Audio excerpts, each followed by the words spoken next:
Captain Donald K. Slayton, United States Air Force, age 35, from Sparta, Wisconsin.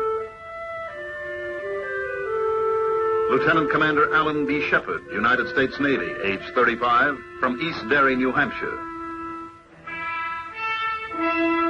Lieutenant Commander Walter M. Schirra, Jr., United States Navy, age 36, from Wardell, New Jersey. Captain Virgil I. Grissom, United States Air Force, age 33, from Mitchell, Indiana. Lieutenant Colonel John H. Glenn, United States Marine Corps, age 38, from New Concord, Ohio.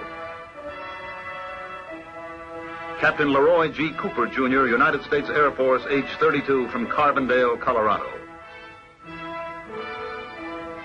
Lieutenant Malcolm Scott Carpenter, United States Navy, age 33, from Boulder, Colorado. Project Mercury, named for the mythical speedy messenger of ancient Roman gods, was selected as the program name to take American astronauts likewise speeding into the heavens. The mission would be to study the physiological and psychological effects of space travel on the human body. In total, 20 Mercury vehicles were built and delivered to NASA at Cape Canaveral, Florida, between January 12, 1959 and May 16, 1963. Of the 20, 6 carry astronauts for a total 54 hours of flight time in space. A huge feat for a spacecraft the size of a Volkswagen Beetle.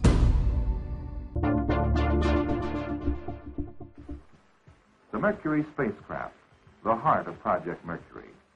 9 feet tall, 6 feet in diameter at the base. Weight over 2 tons at launch. Its shape, design, construction, and function are for a single purpose: to carry a man into space, orbit him around the Earth, and return him safely. His first great success in space when the Russians pushed a man across the threshold. He was Yuri Gagarin, the astronaut the Russians lionized as the first to orbit the Earth. It was the propaganda coup of the year.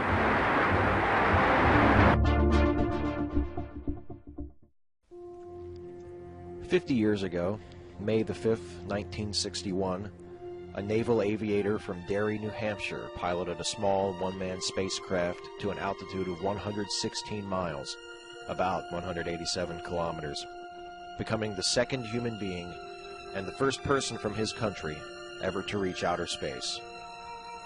His name was Alan Shepard, Jr. A Naval Academy graduate whose service began in the final months of World War II, Shepard received his aviator's wings in 1947, graduated from test pilot school 3 years later, and eventually logged over 3,700 hours flying jet aircraft.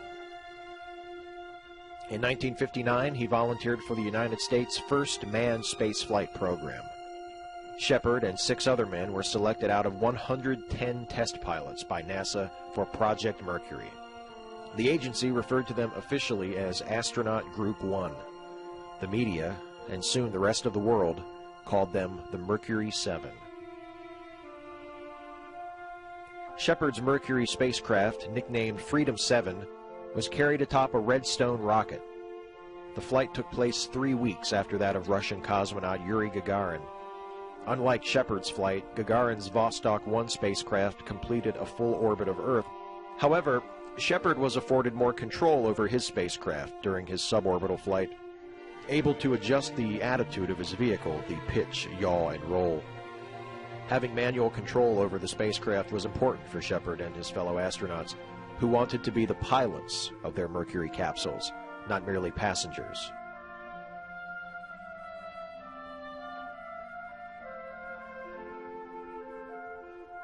Shepard splashed down safely just over 15 minutes after liftoff, 300 miles off the coast of Florida in the Atlantic Ocean. He and his spacecraft were picked up by the aircraft carrier USS Lake Champlain. When he returned to the United States, he was a national hero.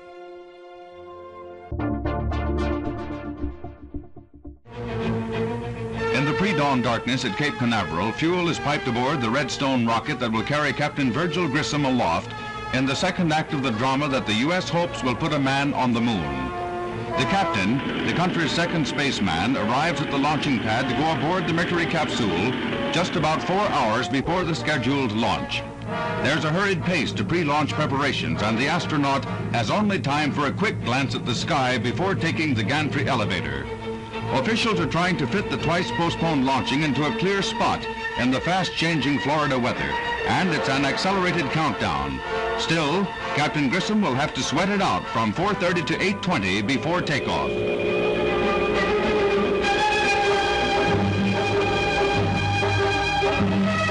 The cameras record drama at its highest as he goes aboard the capsule to follow in the footsteps of Commander Alan Shepard, Jr., the first U.S. man into space. Again, our space shot is being made in the full glare of worldwide publicity.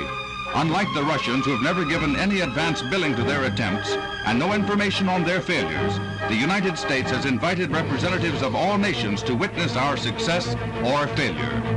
With the captain aboard, the 2-ton, $2 million Mercury capsule, named Liberty Bell 7, is poised atop the Redstone as last-minute checks continue.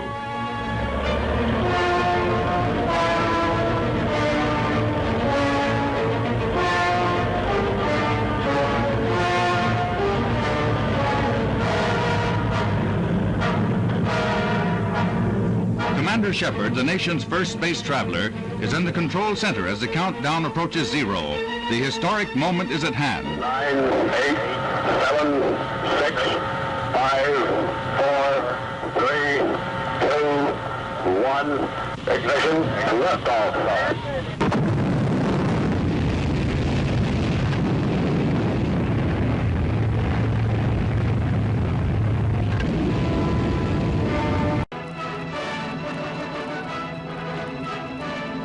5 hours before he is destined to take a giant stride into history, Colonel John H. Glenn, Jr. squeezes into his spacesuit.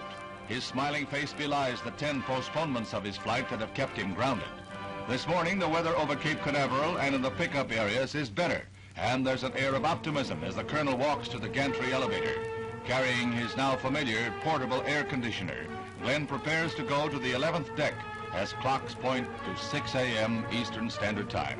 The skies are beginning to lighten, and a cool north wind rustles across the Cape.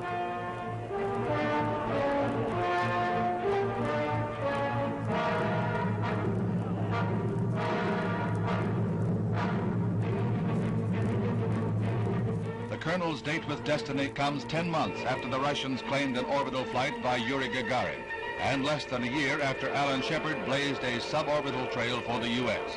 This is the climax of 3 years of training. This is the moment when the eyes of the world turn to Cape Canaveral.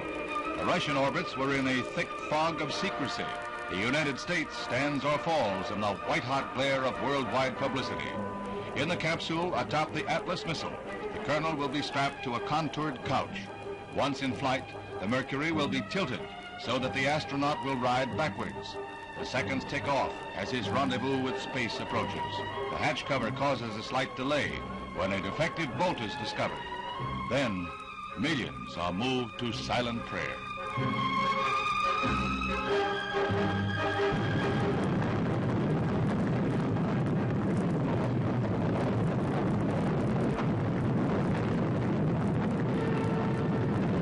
Everything is go. The takeoff of the Atlas, blasted aloft by 360,000 pounds of thrust, carries the Mercury gracefully skyward. The Friendship 7, climbing rapidly out of the Earth's atmosphere, exerts a pressure of 6 times the force of gravity on the astronaut. Loud and clear, he reports back to Mercury Control, reading off his instruments, commenting on his reactions, all as coolly and calmly as if he was commuting on the 827. Glenn is able to control the yaw and pitch of the vehicle himself. Now comes the moment when the Mercury is turned so that Glenn will be seated facing backwards. He checks with ground control. Roger, 0G, and I feel fine. Capsule is turning around. Oh, that view is tremendous. Roger, turnaround has started. Capsule turning around, and I could see the booster during turnaround just a couple of 100 yards behind me. It was beautiful. Roger, 7. You have a go, at least 7 orbits. Roger, understand go for at least 7 orbits.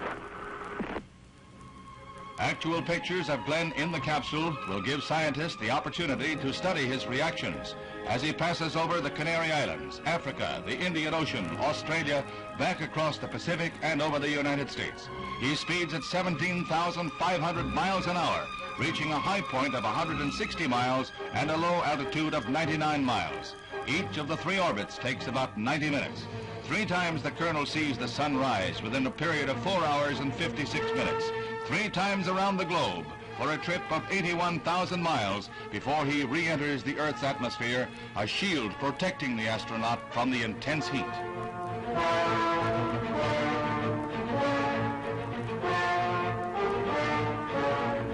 The carrier Randolph is the command ship in the pickup area, but Glenn, instructed not to jettison his retrol rockets, lands short of the carrier.